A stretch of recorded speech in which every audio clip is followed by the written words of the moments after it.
नमस्ते, आप सभी का स्वागत है आज की इस परिचर्चा में। और आज हम बात करने वाले हैं डोनाल्ड ट्रंप की, और किस तरह से उनको गिरफ्तार किया गया, कोर्ट में पेश किया गया, जहां उनके ऊपर चार्जेस लगाए गए।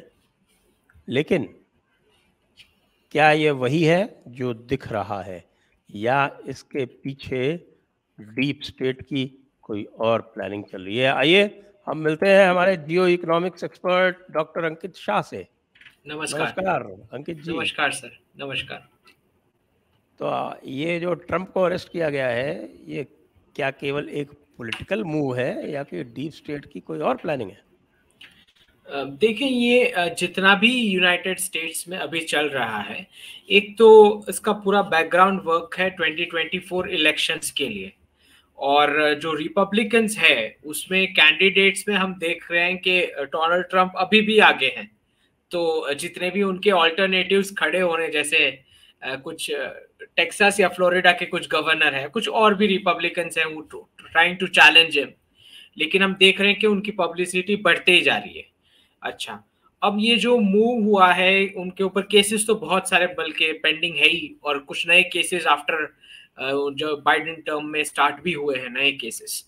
पर ये पूरा जो भी क्रिएट हुआ है, एक hype related to Donald Trump, और उसमें इंफॉर्मेशन भी दी गई कि उनकी अरेस्ट हो सकती है, ये वो, उसके बाद अरेस्ट नहीं हुई है। तो तब तो मैंने बोल दिया था कि अगर अरेस्ट होता है तो और भी पॉपुलैरिटी बढ़ेगी उनकी। तो एक kind of bounce back kind of move हो रहा दिख रहा है हमको। और दूसरा जो है कि ध्यान भटकाने के लिए पब्लिक का, कि जो इकोनॉमिक क्राइसिस बढ़ते ही जा रहा है दिन भर दिन। आज ही मैं एक रिपोर्ट देख रहा था जहाँ पे जेपी मॉर्गन के जेमी डिमॉन जो है वो बता रहे हैं कि बैंकिंग क्राइसिस खत्म नहीं हुआ है, वो खुद बोल रहे हैं। अच्छा, दूसरे भी उनके जितने भी बड़ी बैंक्स के चीफ इकोनॉमिस्ट है, उन सब के एक के बाद एक वीडियोस आ रहे हैं ट्विटर पे कि US dollar will be challenged. उसके सिवाय हम देख रहे हैं कि 3 कांग्रेसमैन हैं, उन्होंने बिल रख दिया है कि कैसे डॉलर को रीपैक कर सकते हैं गोल्ड स्टैंडर्ड के साथ।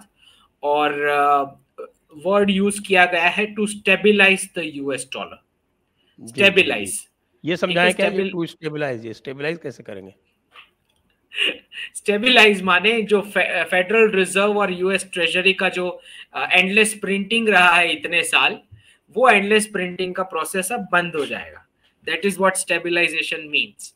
तो एक जो पूरा एक बार जैसे ही हम देखेंगे कि डी डॉलराइजेशन के साथ बहुत सारे कंट्रीज की सेविंग्स और इन्वेस्टमेंट जो वेस्टर्न एसेट्स में पार्क हुई है, उसका विड्रॉल जो शुरू होगा, और उस विड्रॉल के चलते बहुत सारे इन्फ्लेटेड एसेट्स हैं, उसकी वैल्यूज नीचे आ जाएंगी। तो उसके साथ कंट्री को भी एक कैपिटल ट्रिमिंग लगना है, जो मैंने 2025 और 26 के लिए मैंने बोला है कि कैसे 60% on salary levels, 35% on social benefits, 25% on defence budget.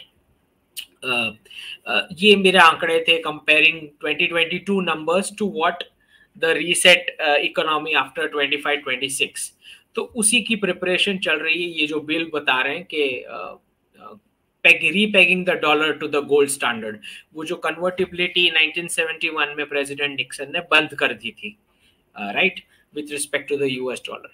तो ये वही बता रहे हैं, क्योंकि उनको पता है कि अगस्त में ब्रिक्स की समिट होनी है, और वहां पे डिस्कशन, बहुत क्लियर डिस्कशन करेंसी पे होने वाला है। और आप देख रहे हैं कि कैसे सऊदी अरेबिया, यूएई, ईरान, इन सब ने एप्लीकेशंस दे रखी है, और करेंसी पे डिस्कशन होगा, और उसमें उसके नतीजे में कुछ ना कुछ फॉर्मूला बाहर आना है पेग्ड करेंसी का, और पायलट ट्रांजैक्शन शुरू होंगे। और अगर पायलट ट्रांजैक्शन शुरू होते हैं, खाली अगर मैं बताता हूं कि खाली अगर गोल्ड वर्ड का भी इस्तेमाल हो गया किसी ऑफिशियल स्टेटमेंट में ब्रिक्स समिट के बाद, तो आप इमेजिन नहीं कर सकते उतना ऊपर जाएगा। ठीक है, उसका इमीडिएट इम्पैक्ट आना शुरू हो जाएगा। अच्छा, पायलट ट्रांजैक्शंस जो बिगिन होंगे तो उसमें भी ऊपर क्या जाएगा? भी, हाँ, गोल्ड का प्राइस। गोल्ड का प्राइस, ओके। बिल्कुल सीधी सी बात है कि गोल्ड स्टैंडर्ड से अगर गोल्ड, क्योंकि वो this is the minimum one element which I am very sure कि उसमें होगा ही। अब ब्रिक्स प्लस नेशंस हैं, जैसे कुछ ऑयल और गैस में अच्छे हैं, कुछ व्हीट या राइस में अच्छे होंगे in terms of commodities, right. तो ये नेगोशिएशंस चलेगा कि कितने कितने एलिमेंट्स डालने हैं इसके अंदर फॉर पेगिंग द करेंसी। लेकिन गोल्ड तो पक्की बात है, दैट इज डिसाइडेड, वरना सेंट्रल बैंक्स गोल्ड कलेक्ट ही नहीं किया होता। अच्छा, दूसरा जो क्वेश्चन आता है अबाउट, क्योंकि बहुत सारे इन्वेस्टमेंट और फाइनेंशियल प्रोडक्ट्स पे डीलिंग करने वाले लोग they are in total disbelief, क्योंकि उनका जो लॉजिक है, उनको लगता है कि पेग करेंसी वर्ल्ड हो ही नहीं सकता है। This is there base process, क्योंकि उनको लगता है कि जो फियाट करेंसी मॉडल में जिस प्रकार का वर्ल्ड इकोनॉमी का जो ग्रोथ हुआ, GDP and everything, is not possible with a pegged currency. And to an extent I agree with that observation, right. तो उनको लगता है कि हो ही नहीं सकता ये चीज। लेकिन हमें ये समझना है कि सऊदी, यूएई, ईरान ने एप्लीकेशन ही नहीं दी होती अगर एक दूसरी फियाट करेंसी ही आनी होती, राइट। अगर फियाट करेंसी ही आनी होती तो फिर तो यूएस डॉलर क्या बुरा था अगर दूसरी फियाट करेंसी ही आनी है तो, क्योंकि उनको क्रूड ऑयल का स्टॉक खत्म होने के बाद सेविंग्स ऐसी जगह, ऐसी करेंसी में चाहिए which is backed by some real asset, इसीलिए उन्होंने एप्लीकेशन डाली है। वरना वो एप्लीकेशन डालते ही क्यों? ब्रिक्स तो 10 साल ऊपर से ऐसे ही पड़ा था, ठीक। तो ये जो यूनाइटेड स्टेट्स में आप पॉलिटिकल अपहीवल्स देखेंगे, ड्रामेटिक मूव्स, कुछ ना कुछ, क्योंकि पब्लिक को डिस्ट्रैक्ट भी तो करना है यहाँ वहां, ठीक है। क्योंकि इकोनॉमिक क्राइसिस तो बड़ा भयंकर दिख रहा है आगे, और उनके खुद के एक्सपर्ट्स अब तो बोल रहे हैं, आप ट्विटर पे देख लें, सबने वीडियोस डाले हैं। ऐसा कोई इकोनॉमिस्ट नहीं है वेस्ट का जिन्होंने डी डॉलराइजेशन पे वीडियो ना डाला हो। अभी करंट इकोनॉमिस्ट, ऐसे भी नहीं कि पास्ट इकोनॉमिस्ट, तो क्रेडिट स्विस के इकोनॉमिस्ट है या एचएसबीसी के हैं, अब सबके वीडियोस अवेलेबल है। So all of them are saying that this is a crisis which is coming. तो ये पॉलिटिकली 2024 में डेमोक्रेट्स अगर नहीं आते हैं तब क्या होगा? देखिए संजय जी, जो मेरा मानना है, जो जितना यूएस पॉलिटिक्स मैंने समझा है, कि these most of the democracies are run by companies। तो डेमोक्रेट्स आते हैं या रिपब्लिकन्स आते हैं, उससे आप कह सकते हैं margin of error 3 to 6% of change in policy. बाकी overall it's the same thing, कोई फर्क नहीं पड़ता रिपब्लिकन आए या डेमोक्रेट आए, क्योंकि पॉलिसीज जो है वो उसमें इन्फ्लुएंस कंपनीज का बहुत ज्यादा रहता है वेस्ट में, ओवरऑल वेस्ट में, B it France, Germany, UK, कोई भी कंट्री वेस्ट की, बहुत ज्यादा इन्फ्लुएंस रहता है कंपनीज का। तो मुझे नहीं लगता कोई डिफरेंस पड़ता है ट्रम्प आ जाए या कोई भी आए, बिकॉज जो प्रोसेस है वो बहुत क्लियर दिख रहा है कि चाइनीज डीकपलिंग होने वाले हैं, और वो गुड्स का सप्लाई नहीं होने वाला है वेस्ट में, और अगर वो नहीं होने वाला है तो मैन्युफैक्चरिंग शिफ्ट करके, जो वो टर्मिनोलॉजी यूज करते हैं फ्रेंड शोरिंग, तो फ्रेंड शोरिंग के हिसाब से मैन्युफैक्चरिंग धीरे धीरे जो है वेस्ट में लेके आना है। जी, तो चाइना का क्या होगा? उनको तो ऑलरेडी बहुत समस्या आ रही है, वो उसको कैसे डील करेंगे? हाँ, तो उनका तो चाइनीज पूरा का पूरा कंट्री उन्होंने एक्सपोर्ट के ऊपर कायम कर रखा है। तो यही है कि चाइनीज डीकपलिंग जो है, it is going to be a massive pain for the Chinese people, क्योंकि एक्सपोर्ट्स उनके जितना भी गुड्स है वो एक जगह पे इकट्ठा हो जाएगा। एंड फिर जो बोल रहे हैं जिनपिंग कि आप डोमेस्टिक कंजम्पशन बढ़ाओ, बर्थ रेट्स बढ़ाओ, वर्क के आवर्स कम करो, फैमिली लाइफ एंजॉय करो, फेस्टिवल्स के दिन बढ़ाओ, बेसिकली ही सेइंग के मैं वेस्ट में नहीं स्टॉक भेजने वाला, तो आप खुद डोमेस्टिक कंज्यूम करें, दैट इज द पाथ। और उन्होंने कुछ हॉरिबल एक्सपेरिमेंट्स भी कुछ ट्राई करे हैं, जैसे 4 men with 1 woman, that kind of stuff, जो फेल हो चुका है, बहुत ही कॉमेडी से एक्सपेरिमेंट्स। क्या और ये मैंने नहीं सुना, जरा ये बताएं। हाँ, तो ये है जो क्लियर है कि from 2029 China would face a 4-to-1 crisis, 4 grand parents, 2 parents, और कमाने वाला एक ही बंदा, और उसको वाइफ भी नहीं मिलेगी फॉर मैरिज। तो this is the crisis which China is heading towards because of the single child policy, जो जिनपिंग ने आके रिवर्स तो करी लेकिन वो बहुत लेट हो चुका। तो 2029 से ये आना शुरू हो जाएगा। There will be about minimum I can see 40 million men without any women to marry by 2029। तो ये बहुत ही बड़ा 40 million men, 40 million. 40 million. Okay. That does look like a doomsday scenario. हाँ, तो ये तो वो सब कुछ BRI लाए इसीलिए थे।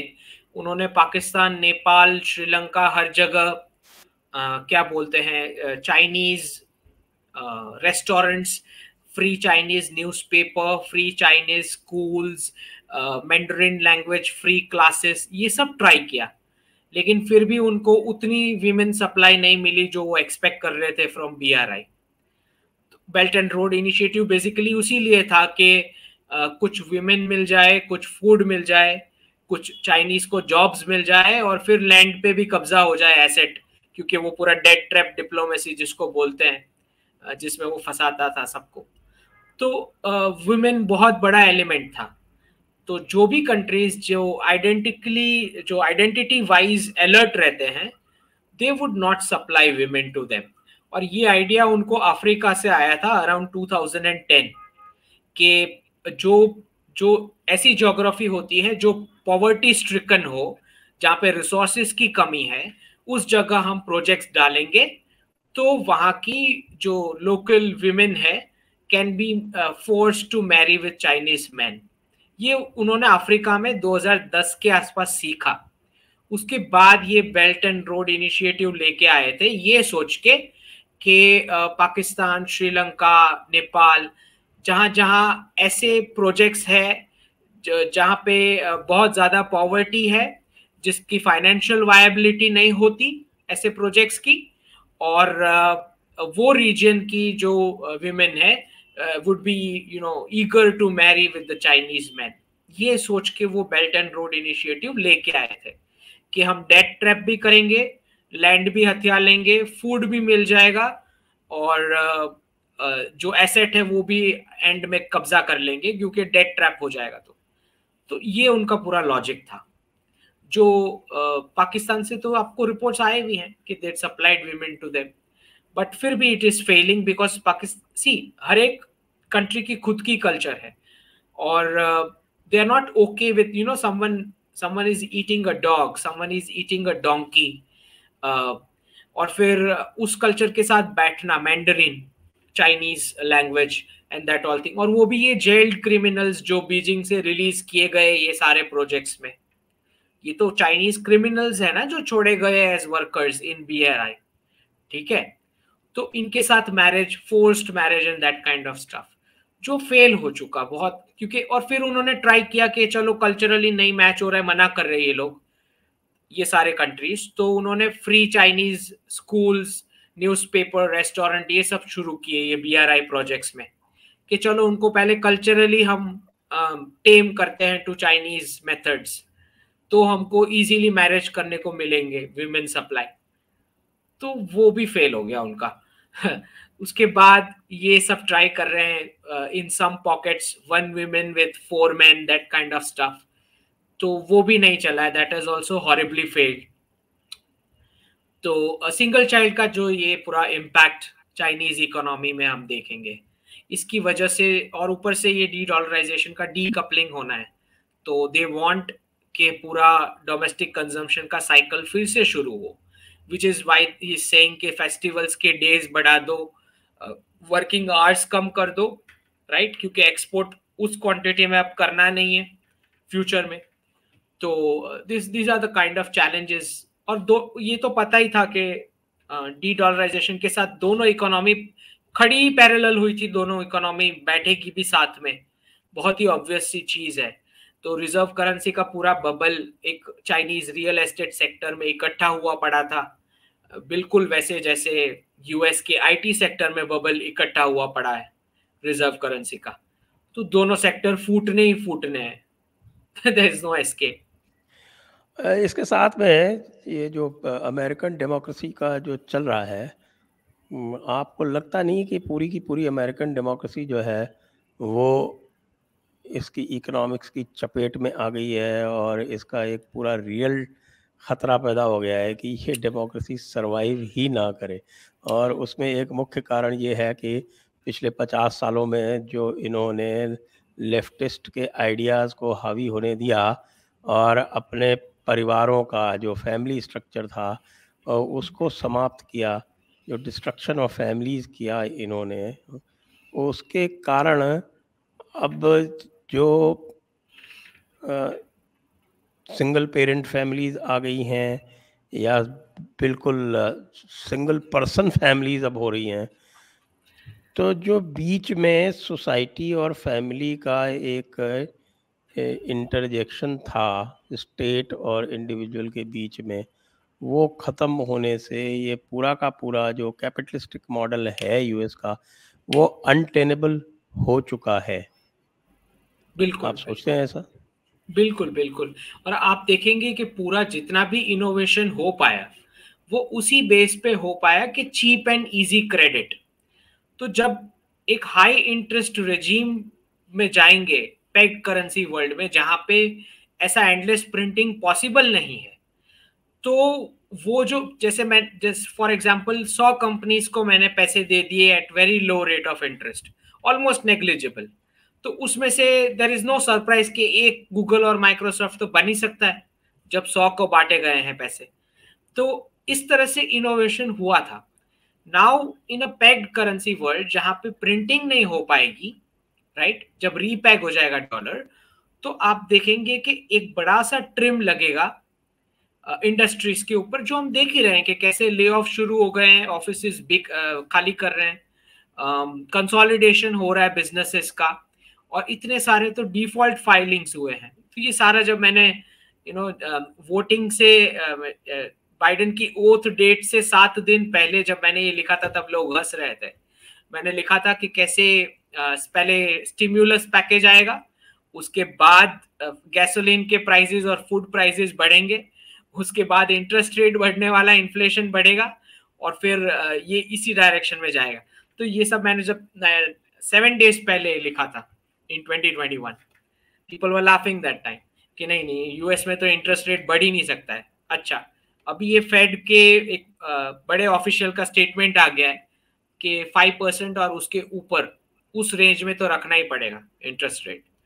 तो बहुत सारे हमारे मार्केट के एक्सपर्ट्स जो बोल रहे थे कि अब रेट कट आएगा, अब रेट कट आएगा, उनको ये समझना जरूरी है, दिस इज बेसिक इकोनॉमिक्स 101, कि इन्फ्लेशन रेट से इंटरेस्ट रेट को ऊपर ले जाके थोड़े टाइम के लिए रखना ही पड़ता है, तो ही इन्फ्लेशन सॉल्व होता है। This is common mathematic, right, no big rocket science. तो अगर सीरियसली इन्फ्लेशन सॉल्व करना है तो आपको इन्फ्लेशन के रेट से ज्यादा हायर इंटरेस्ट रेट चार्ज करना पड़ेगा। अच्छा, ये 4%, 4.5% में ही इनके बिजनेसेस कोलैप्स होना शुरू हो गए, डिफॉल्ट की फाइलिंग शुरू हो गई है, होम और ऑटो लोन्स के डेट इस तरह बढ़ चुके हैं, they are all saying we can't repay. तो बहुत बहुत बड़ा क्राइसिस जैसे प्रेडिक्ट किया था वैसे होने वाला है। और फिर रीसेट का बटन, जो मैंने बोला कि रीसेट का बटन फिर प्रेस होगा। आप इन सब चीज़ों को डी रेडिकलाइजेशन से भी लिंक करते हैं कि ये सब होने से डी रेडिकलाइजेशन भी होगा। इसका डी रेडिकलाइजेशन से क्या कनेक्शन है? जो यूएस डॉलर का जो 2 बकेट थियरी है, उसमें your neighbour is painted as a rogue country, और हो सकता है हरकतें भी कुछ ऐसी हो।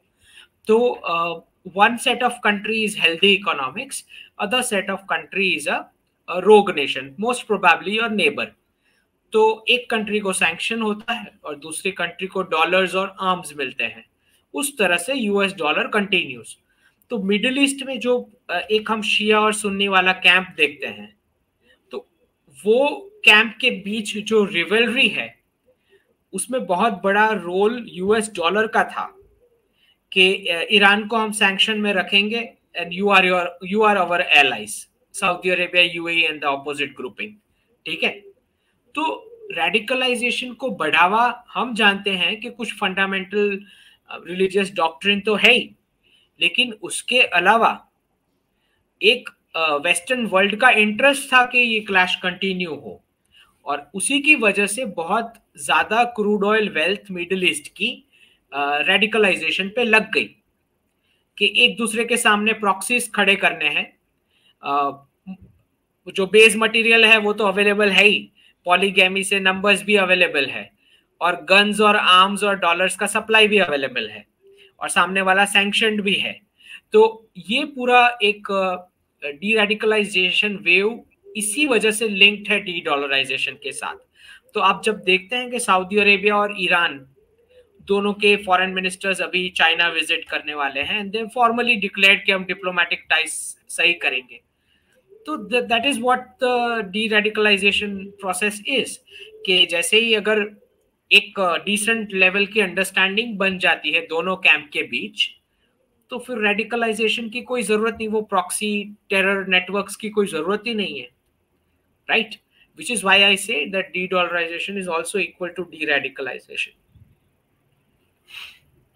और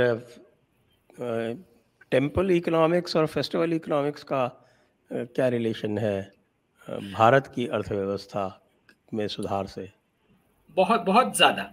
सो मंदिर इकोसिस्टम है जो सनातन इकोनॉमिक्स मॉडल में is one portion of Sanatan economics model, but a very big one, क्योंकि फेस्टिवल्स की वजह से एक पूरा कैश फ्लो होता है जो हमारी सोसाइटी का जो रिच वर्ग है, the people who are wealthy, उनकी पॉकेट में से पैसे जाते हैं to the lower strata of society because of this festivals. तो एक रिजर्व बैंक वाला रोल जो है मॉनेटरी और फिस्कल पॉलिसी का, वो फेस्टिवल्स ऑटोमेटिकली कर लेती है, राइट? कि जो सोशलिस्ट फ्रीबीज की जरूरत नहीं इस सोसाइटी को, कि अगर जो सेलिब्रेटरी मोड में आपके पॉकेट में से पैसे जा रहे हैं गरीब के घर, तो you don't require any middleman like the government or the reserve bank to do it for you, right?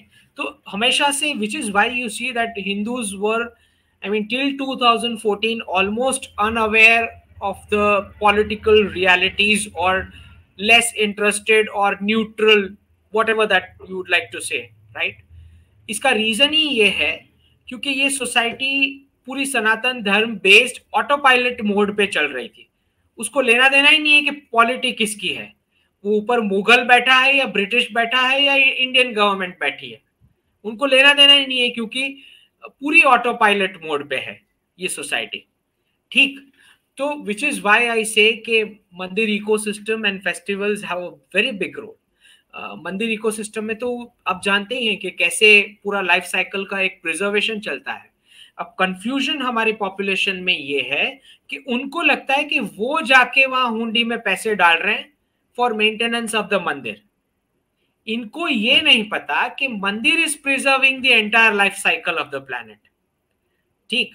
तो हर एक आप प्रोसेस जो देखेंगे कि एक स्पेसिफिक फूल अर्पण होता है, ये स्पेसिफिक फ्रूट अर्पण होता है, right? Specific food item, specific rice की स्पीशीज, तो ये सब आपको प्रिजर्व करनी पड़ती है अगर ये डेली प्रोसेस है। तो आप देखेंगे इतनी सारी बायोडाइवर्सिटी अगर आज हम खो चुके हैं, तो उसका रीजन ये है कि इतने सारे मंदिर तबाह हो गए।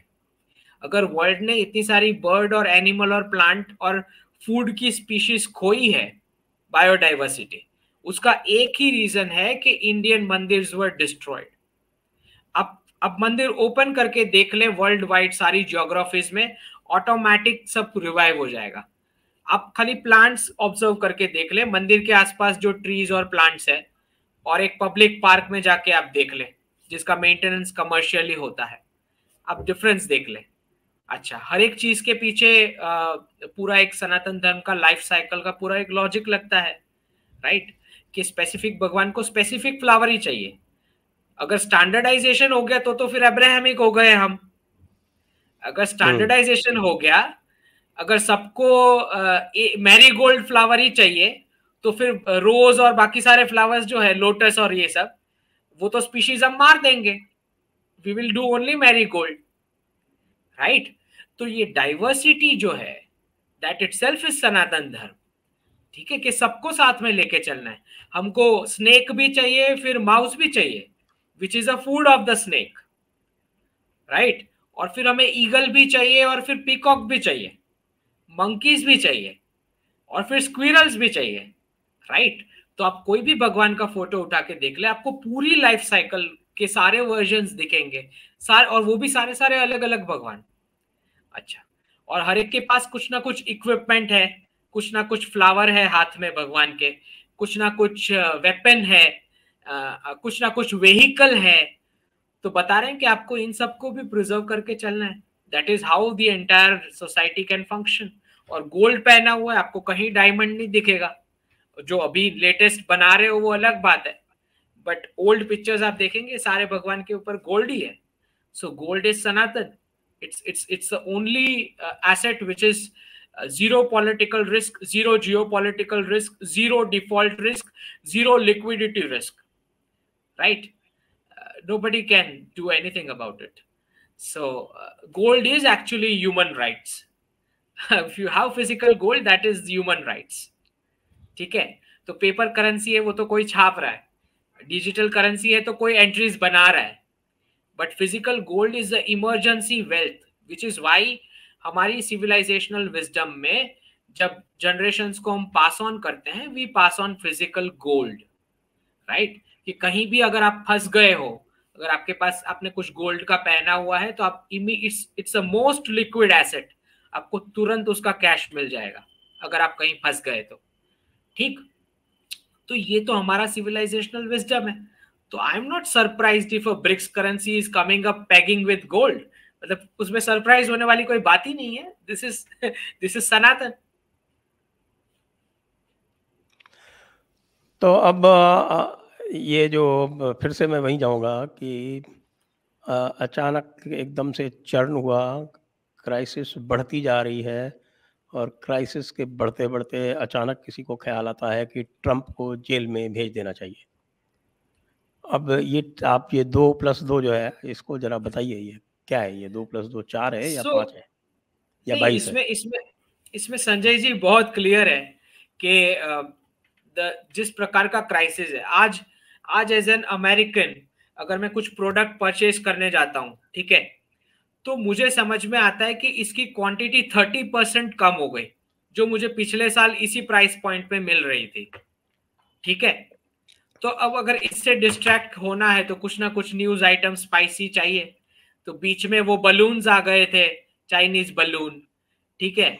उसके बाद अब ये ट्रम्प वाला हम देख रहे हैं, ठीक। कुछ ना कुछ ऐसा आते रहता है which somehow President Biden is insulated from all the kind of crisis events. मतलब कुछ बैशिंग हो ही नहीं रहा, उनको कोई क्वेश्चन नहीं पूछ रहा है, वो खुद अपना नाम भूल जाते हैं, चलने का रास्ता भूल जाते, सब कुछ चल जाता है, पता नहीं कैसे चल जाता है, लेकिन चल जाता है। तो यही काम अगर ट्रम्प कर रहा होता तो क्या होता? वो तो कब का इम्पीच हो चुका होता, मतलब उसको पागल बुलाते, पता नहीं क्या क्या बुलाते। तो ये पूरा हम देखते हैं कि कैसे अमेरिकन मासेस को इस तरह से डिफ्लेक्ट करके रखते हैं। लेकिन डिफ्लेक्ट हो नहीं सकता जब पॉकेट में से पैसे जा रहे हैं, सामने वाले को पता चलता है कि क्या हुआ। तो ये आप देखेंगे कैसे चाइनीज इकोनॉमी ने जैसे ही वो पेपर डाल दिया था, जो हमने शो पे डिस्कस भी किया था पूरा, जी हाँ, जी हाँ। हाँ, उसके बाद कोई ऑप्शन ही नहीं बचा। They have started speaking US hegemony and it's perils.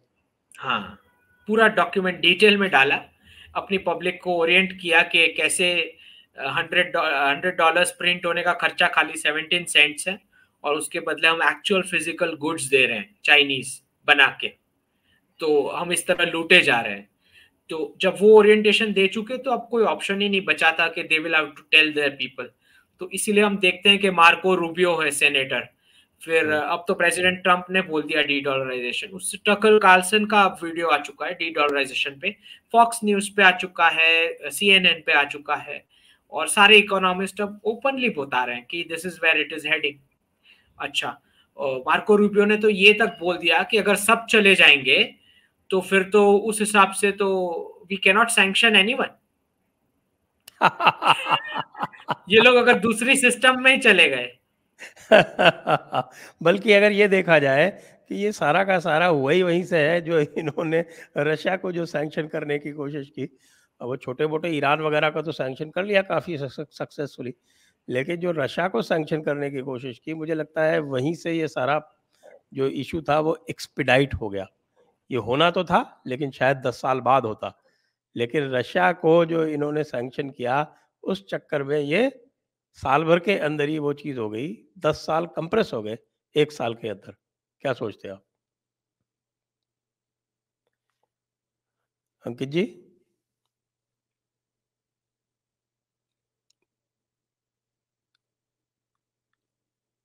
Connect हो गया। हाँ जी, हाँ जी। हाँ, ओके। आपने सुना मेरा सवाल? नहीं नहीं नहीं, पूछिए। मैं ये कह रहा था कि अगर इन्होंने रशिया को सैंक्शन नहीं किया होता, तो ये जो सारा प्रोसेस होता तो, लेकिन शायद 10 साल में होता। लेकिन टाइम रशिया लगता। को सैंक्शन करके इन्होंने ये सारा प्रोसेस एक्सपेडाइट कर लिया, और ये ये जो चीज़ 10 साल बाद दिखती, वो 1 साल में दिखने लगी। हाँ, तो ये बहुत स्पीड से इसीलिए भी जा रहा है, मुझे लगता है संजय जी, कि एक बहुत बड़ा यूएस का इंटेलेक्चुअल वर्ग अब ये मानने लगा है कि यूएस डॉलर का रिजर्व करेंसी स्टेटस में रहना यूएस इकोनॉमी के लिए खतरनाक हो चुका है। ठीक, तो एक रियलाइजेशन उन्हें भी है कि ये स्टेटस से नुकसान ही ज्यादा हुआ है, क्योंकि जैसे आपने भी बताया कि उनका फैमिली इंस्टीट्यूशन पूरा चरमरा गया है। तो कल को जब प्रोडक्टिविटी के क्वेश्चन शुरू होंगे, तो वो बच्चा जिसका एजुकेशन कंप्लीट नहीं हुआ है, उसका ग्रेजुएशन आते आते उसके 2-3 पेरेंट्स चेंज हो जाते हैं डाइवोर्स की वजह से, स्टूडेंट लोन से जिसकी लाइफ शुरू होती है, और जो भी मामूली जॉब से उसको मतलब कैसे भी चला रहा है वो क्रेडिट बेस्ड लाइफस्टाइल। ठीक, तो इनको समझ में आ रहा है कि अब जब हम खुद मैन्युफैक्चरिंग करने बैठेंगे तो पोल्यूशन तो यूएस में होगा ही, उसके अलावा प्रोडक्टिविटी क्योंकि हमारी पॉपुलेशन की है नहीं, तो हाई इंटरेस्ट रेट वाली रिजीम में कितनी कंपनीज या बिजनेसेस टिक पाएंगे जब प्रोडक्टिविटी नहीं है। तो अगर मैं आपको हाइपोथेटिकल एग्जांपल दूं, जब ये फिएट करेंसी वर्ल्ड में स्पेसिफिकली आईटी सेक्टर में कैसे पैसे बांटे गए, अगर कोई कंपनी है तो उसका सीईओ सीएफओ है, बोल रहा है चलो वॉल स्ट्रीट से हमें ये प्रोजेक्ट के लिए इतना फंड हो गया, 200 मिलियन का फंडिंग हो गया। अब पहले 3-4-5 साल तो ये लोग मजे करते हैं, फिर जाके कुछ प्रोडक्ट बनाते हैं। तो और उसका ट्रिकल इफेक्ट हमने हमारे स्टार्टअप्स में भी देखा, क्योंकि हम भी तो सोच ही रहे थे ना कि कैसे चल रहे e commerce portals without profits. हम भी तो सोच रहे थे, ऐसा थोड़ी है कि हमको नहीं मालूम है। ये जितने भी हमारे ऑफलाइन शॉप्स वाले हैं वो तो कितने टाइम से सोच रहे हैं, क्योंकि वो फिक्स्ड कॉस्ट लेके बैठे हैं, ऑफिस लेके बैठे हैं, एम्प्लॉयज लेके बैठे हैं, उनको सेल्स करने में इतने कॉस्ट लगते हैं। वो खुद सोचते हैं कि ये ऑनलाइन वाले बिलो द कॉस्ट कैसे बेच रहे हैं। बैलेंस शीट उठा के देखते हैं, पता चलता है कि लॉसेस में चल रहा है। तो ये सारे वेस्ट से फंडिंग लेके आए हुए थे, बहुत सारे वेंचर कैपिटल्स, म्यूचुअल फंड, जो वॉल स्ट्रीट के mutual fund managers and all those, इन्होंने फंडिंग कर रखी थी इनकी। तो जो कैश बर्न हो रहा था, ये तो फियाट डॉलर का कैश बर्न हो रहा था ना, फियाट डॉलर और यूरो का, इंडियन मार्केट में भी। तो ये पूरा कॉन्सेप्ट अब बैठ जाएगा पैक्ड करेंसी वर्ल्ड में। तो जितने भी स्टार्टअप सोच रहे हैं कि बिना प्रॉफिट भी हम ऐसे फैंसी प्रेजेंटेशन दे के फंडिंग ले लेंगे, वो भूल जाएं, ये नहीं होने वाला है। आगे चल के ये नहीं हो पाएगा। आपको नंबर्स दिखाने पड़ेंगे, आप फंडिंग ले रहे हैं, आपको फिजिकल एसेट्स दिखाने पड़ेंगे। आप ये नहीं बोल सकते अच्छा मैं तो सोशल कॉज के लिए कर, अच्छा सोशल कॉज के लिए आप इन्वेस्टर्स के पास कैसे आ सकते हैं? उसको तो प्रॉफिट चाहिए, रिटर्न ऑन इन्वेस्टमेंट चाहिए। अगर आपका प्योर सोशल कॉज है तो that is kind of an NGO entity, it is not a business plan. Is it a business plan? तो आप देखते हैं कैसे सिलिकॉन वैली बैंक ने ब्लैक लाइव्स मैटर का पूरा प्रोटेस्ट फंड किया, आपने देखा है? Is that banking? कौन बोलेगा दैट इज बैंकिंग? तो ये पूरा जो वोकिज्म को फंडिंग करना, ये सब फियाट डॉलर की वजह से, क्रिश्चियन मिशनरीज को फंड्स भेजना हर एक कंट्रीज में, ये सारा फेड से प्रिंट हो के ये सब बंद हो जाएगा, ये नहीं चल पाएगा। It was not feasible from the starting. मुझे लगता है कि यूएस के बहुत गवर्नेंस के स्ट्रक्चर में और इंटेलिजेंशियस को भी ये और इवन मिलिट्री के कुछ फैक्शन को समझ आ गया होगा कि ये नहीं, it's not a feasible formula. जब हम जानते हैं कि निक्सन और किसिंजर, प्रेसिडेंट निक्सन और किसिंजर को 1971 से वर्ल्ड वाइड सारे डिप्लोमेट्स जितने भी हैं और इकोनॉमिस्ट हैं, सबको ये मानते हैं कि ये बहुत ही बढ़िया फॉर्मूला लेके आए थे फियाट करेंसी का, जो अब मतलब 50 साल के अंदर पोपट हो गया उस फॉर्मूला का। तो ये वन लाइफ कॉन्सेप्ट से ऐसे ही फॉर्मूला बनेंगे सारे शॉर्ट टर्म। अगर आपके पास सिविलाइजेशनल लाइफ साइकिल का विजडम है तो कभी भी आप ऐसे शॉर्ट टर्म फॉर्मूलाज के चलते अपनी फैमिलीज डिस्ट्रॉय नहीं करेंगे।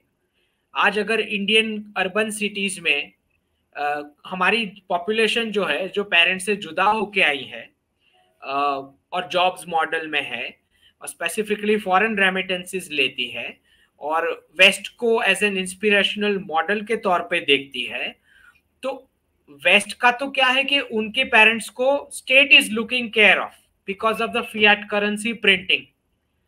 आपके पास तो कोई रिजर्व करेंसी नहीं है, the state is not going to take care of your parents, right. तो एक पूरा अंधा सा वेस्टर्न फॉलोइंग हो चुका था अर्बन एरियाज में world wide, not just India. तो एक रूरल अमेरिका भी जो है वो रूरल भारत के साथ मैच करता है, वहां पे भी ट्रेडिशनल वैल्यूज वाली फैमिलीज है रूरल अमेरिका में। तो ये पूरा अर्बन सेटअप सर्विसेज सेक्टर का glorified unrequired jobs, high paid, out of fiat currency endless printing create किया हुआ बबल जो अब बर्स्ट हो रहा है। और इसके आप वेव्स अब इमेजिन कीजिए, इसके वेव्स कहां कहां आए हैं। इटली ने बोला है we are going to ban English language, ban it, जी राइट। जी ऑस्ट्रेलिया बोल रहा है हम करेंसी से ब्रिटिश मोनार्क को हटा रहे हैं। कैलिफोर्निया में बोल रहे हैं अफ्रीकन अमेरिकन कम्युनिटी हमको रेपरेशंस दो, आपने हमारा कॉलोनीज का टॉर्चर किया है, राइट। तो ये पूरा डीकोलोनाइजेशन का वेव शुरू हुआ है। जर्मनी और फ्रांस में स्कूल्स शुरू हो गई हैं, प्री स्कूल्स के ओपन एयर फॉरेस्ट एरिया में, जो वो हमारा गुरुकुल सिस्टम जो था वही है कि आप learn in the embrace of nature outside ground, right, market reality, life skills सीखो। It's ancient gurukul system. तो उन्होंने अब स्टार्ट कर दिया है प्री स्कूल से कि आप ओपन फॉरेस्ट में स्टडीज कीजिए। अच्छा, वो जनरेशन जो पूरी ओपन फॉरेस्ट में पढ़ाई करेगी या लाइफ स्किल्स की ट्रेनिंग ले रही है, आप सोचिए क्या वो एक्सप्लॉयटेशन करेगी नेचर का? नहीं करेगी। जिसने 15-20 साल वो वहां बिताए हैं और वहां ग्रो किए, वो इस तरह से एक्सप्लॉयटेशन नहीं करेगी, चाहे कितने भी एक्सट्रीम कैपिटलिज्म पे चले जाएं, ठीक। तो वही एंशिएंट गुरुकुल सिस्टम है जो धीरे धीरे सारी अवेकनिंग आएगी अमेरिकन फैमिलीज में। आज हम देख रहे हैं कि कैसे वो पेरेंट्स के घर वापस रहना शुरू कर दिए क्राइसिस के बाद। क्यों? क्योंकि रेंट अब पे नहीं कर सकते, हैवी ईएमआई अब पे कर नहीं सकते इन द इंटरेस्ट रिजीम, तो अब वो जा रहे हैं वापस पेरेंट्स के पास। I will not be surprised अगर कुछ टाइम बाद वो पेरेंट्स को बोले कि अब आप डाइवोर्स भी नहीं कर सकते, you will have to stay together because we need you. तो ये धीरे धीरे पूरा रिवर्सल आप देखोगे इन द कमिंग डिकेड्स, जहां पे ये बच्चे पेरेंट्स को बोलेंगे कि marriage is not an Abrahamic contract, it is a वो फॉर 7 लाइफ्स। तो ये पूरा इनको पता नहीं है that this is Sanatan, but वो उसी डायरेक्शन में जाएगा। तो चाइनीज भी जब बोल रहे हैं कि बर्थ रेट्स बढ़ाओ, फैमिली में ज्यादा टाइम स्पेंड करो, राइट, हमको कोई एक्सपोर्ट इतना क्वांटिटी में करने की जरूरत नहीं है, तो आप देखोगे चाइनीज इकोनॉमी धीरे धीरे लिबरलाइज होनी शुरू हो जाएगी। जब उनका टॉर्चर जरूरी नहीं है एक्सपोर्ट करने की क्वांटिटी, जब वेस्ट खुद अपना बर्डन उठाएगा मैन्युफैक्चरिंग का, तो वहां पे भी धर्म की वापसी हम देख रहे हैं चाइना के अंदर भी होगी। It's the same family unit economics, ठीक है। तो ये तो आप ठीक है, लेकिन एक कुछ जो रेडिकलाइजेशन के जो कुछ इंस्ट्रूमेंट्स हैं वो तो बहुत पुराने हैं, वो तो हम मॉडर्न करेंसी के इन्वेंशन से पहले से देख रहे हैं। हाँ। भारत का यदि उदाहरण लें तो भारत में जो सारे लुटेरे और ये बदमाश जो भी आए थे, जो बर्बर लोग आए थे, उनको तो कोई करेंसी वरेंसी का आइडिया था नहीं। वो तो प्योर लूट मार, हर तरह की लूट मार, स्त्रियों की लूट मार, पैसे की लूट मार, मंदिरों को नष्ट करना, ये सारा काम वो जो करते थे। और उसके पीछे जो आइडियोलॉजी थी वो तो आज भी पूरी दुनिया में है, वो कैसे काउंटर होगी? हाँ, तो आप बिल्कुल, आपने सही जवाब, सही क्वेश्चन पूछा है।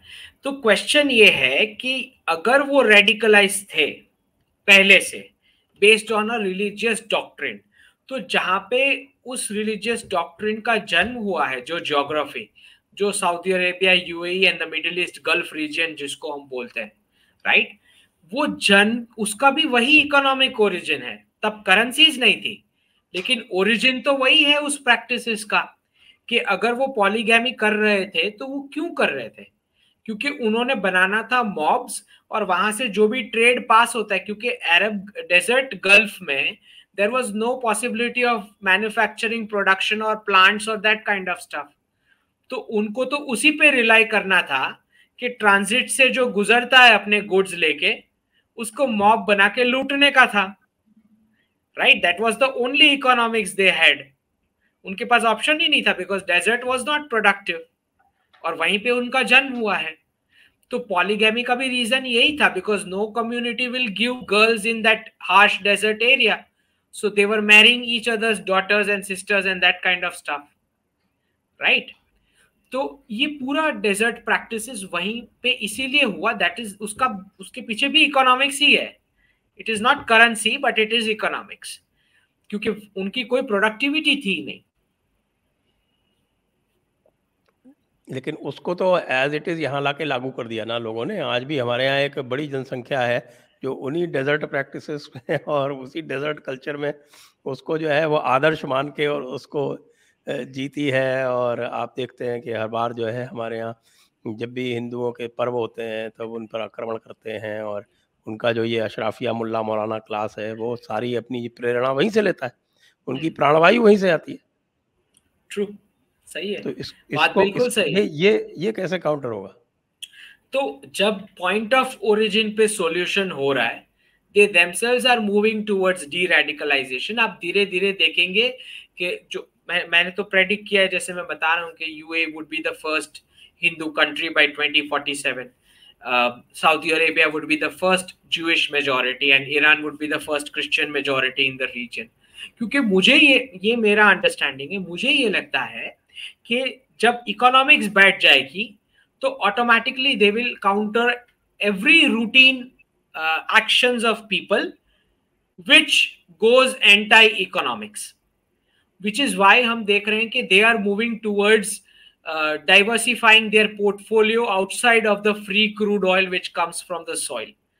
क्योंकि उनको पता है कि अगर सर्वाइव करना है तो we will have to diversify, और अगर डाइवर्सिफाई करना है तो सोसाइटी को डी रेडिकलाइज और लिबरलाइज करना पड़ेगा, और अगर सोसाइटी को डी रेडिकलाइज और लिबरलाइज करना है तो रिलीजियस डॉक्ट्रिन को साइड पे रख देना पड़ेगा। तो I will not be surprised if Saudi Arabia and UAE are going to go full on deradicalization mode. अच्छा, जब पॉइंट ऑफ ओरिजिन पे चेंज आ जाएगा, आप देखेंगे कि कैसे, क्योंकि उन्होंने ही फंडिंग करी थी पूरी रेडिकलाइजेशन की इंडियन सब कॉन्टिनेंट में, that is Pakistan, Bangladesh and India. तो आप देखेंगे कि वो फंडिंग पे रोक आनी तो शुरू हो ही गई है।